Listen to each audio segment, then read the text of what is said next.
মেয়েকে স্কুলে নিয়ে যেতে যেতে নিজের স্কুলের কথা মনে পড়ে যায়।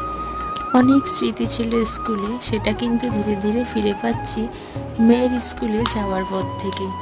তো আমাদেরও যেমন বান্ধবীদের একটা গ্রুপ ছিল স্কুল লাইফে, এখন কিন্তু মেয়ের দৌলতে এখনও আমাদের একটা বান্ধবীদের বেশ একটা গ্রুপ হয়েছে। এই যে সবাইকে দেখছো, এরা সবাই কিন্তু আমাদের একটা গ্রুপ বান্ধবীদের। তো সবাই খুব মজা করি আর কি মারি। তো এই যে দেখো সবাই অনেক রকম কথা বলছি আর কি মারছি। তো এইভাবে দিনটা কেটে যায়।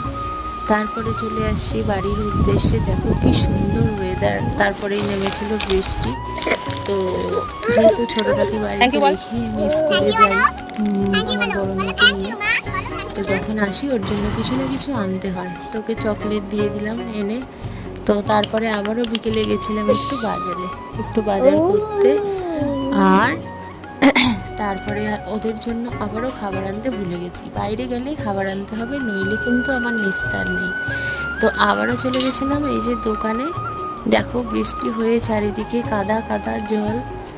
তো এবারও দোকানে গিয়ে ওদের জন্য খাবার আনতে হবে, তাই আবারও ঘরে বাজারগুলো রেখে চলে গেলাম দোকানে। তো এখনকার জন্য টাটা।